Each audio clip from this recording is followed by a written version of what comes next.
please state your name and date of birth? Kristen Archival, October 29th, 1964. And Mary Goodfader, July 9th, 1945. I came to Venice in 1988, so I was 24 years old. I drove across the country from Pennsylvania with a boyfriend.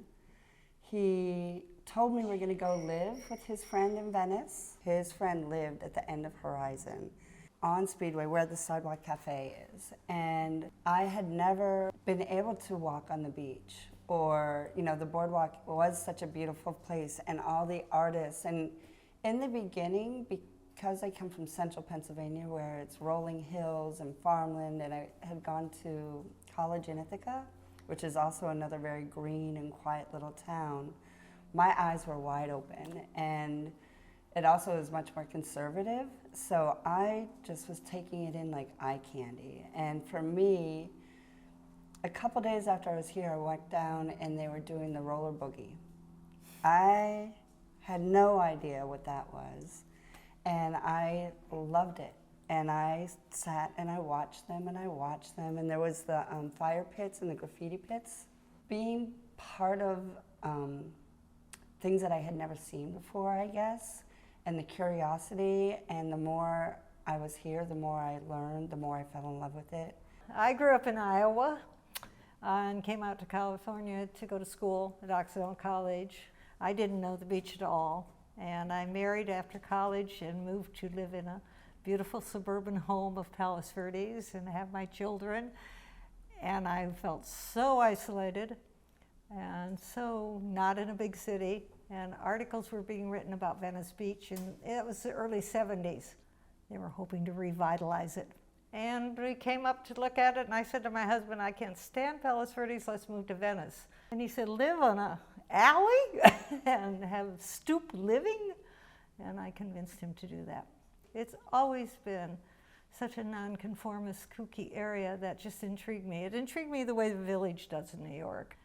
But I just thought it was arty and bohemian, and that intrigued me. But it was very different then. You were right on the beach, and the most enormous beach. I couldn't understand why it wasn't different than it was, why people would choose the Palisades, and why Venice stayed so funky. But now I know there's a ethos of Venice. They liked that, they were going to keep it that way, and they still keep it that way. There's still the funky houses, the bohemian attitude, the diverse community of smart people, artists, actors, writers. Abbot Kinney was then Washington, and there was all these, it was mostly warehouses. I remember when I first found my first walk street, and I think it was like Marco Place between what's now Abbot Kinney and Lincoln, and I felt like I found the secret garden, and I just was so intrigued, and you know, just discovering it on foot. And I too fell in love with the eclecticness and the artists, and Harry Perry. Harry Perry has been here as long as both of us. Yep. We've done him. Have you done? He still sings the same songs. He does. So it was, yeah, it was great. So it sounds like with both of you, the boardwalk scene kind of grabbed both of you in terms of just being a spectacle.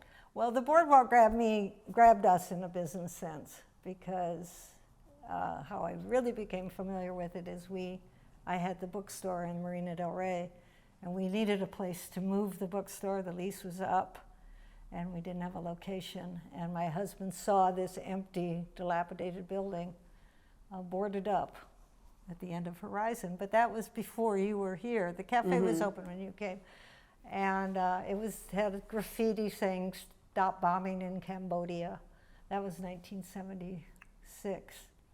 And he said, wouldn't that be a good place to put a bookstore in there? And he said, maybe I'll just open a little to-go window, sell coffee. And the ball was rolling and everything. The roller skates appeared in 1976. They invented the polyurethane wheels, and suddenly they could roller skate on the boardwalk. And the timing was great. Vendors thought, well, we come down here, why can't we sell things on the boardwalk? And to get the property, we had to deal with the Coastal Commission. My mother was my partner in the bookstore, and she was 70, and she had to go before the Coastal Commission and promise that she wouldn't sell adult literature or pornography, little gray-haired woman like me. And so we had that to deal with. The Coastal Commission was very strict, saying you couldn't open a restaurant unless you had one parking space for every 8 people that could be seated at the restaurant you had. So we needed parking. Well, there was no parking on the beach, but there were empty lots. So we delved into the history of Venice, and of course, one was owned by the accountant of Abbott Kinney, and he gave him the lot, and one was owned by somebody else. So we were driving around California meeting these people who had inherited this land, asked if we could rent their empty lots. We opened in June of '76, and the bookstore opened in August. Bookstore was established at the marina, so that was just moving stuff over. The cafe was much more experimental because he was an engineer, he wasn't a restaurateur. So he experimented a great deal. Okay, so now we got a sense of the beginnings of the bookstore and the cafe. Kristen, talk about how you came into Mary's world and became a part of all this. Well, I started there as a host. Here I was, I landed on the end of right across the street, and I got hired there. At that time, we were, and we still are, but we were really a big family. And That's true. Bob, in particular, really kind of fathered all of us and guided us. So I went from host to waitress to bartender to part-time night manager. And then I stopped and started doing a little bit of set decorating. At that time, a full-time manager was leaving, and they asked me to come back. Shortly after, the general manager left, and Bob asked me to be general manager. And I was like, no, I don't know how to do that. My background is this. And he said, that part I can teach you, but I trust you, and I want you really to be the face of the restaurant at this time. Yeah. And we've had a lot of famous actors come through the doors over the years. Wining and dining and reading. A lot of. Liz Taylor, she came in, and she was in her later years. She came in a couple times, and she liked a personal pizza with pepperoni and champagne with Chambord, called a satin doll. Dick Van Dyke is another one that was so exciting for me to see, and there was a summer he was coming in quite often and having cheeseburgers, and he was so just unassuming and lovely, and people would see him, and he just was very, always very gracious. I think if they come to the cafe, they're pretty laid back. Anthony Quinn came into the bookstore. Rex Harrison came in once, said it was a tasteful little bookstore. The Rock. Rock. So Tony Bill lives in Venice, and his studio was around the corner. I don't know whether you've interviewed him, but he brought a lot of stars. He is very loyal to the bookstore and would have events at his restaurant where the bookstore would be involved in. So over the decades, how have you seen things change from both of your perches on that boardwalk? How have things changed from your perspective, both good and bad? There's a lot of negative talk about it, and I, having lived here as long as I have, I would say that Venice has not changed, and people will argue with me all the time about this.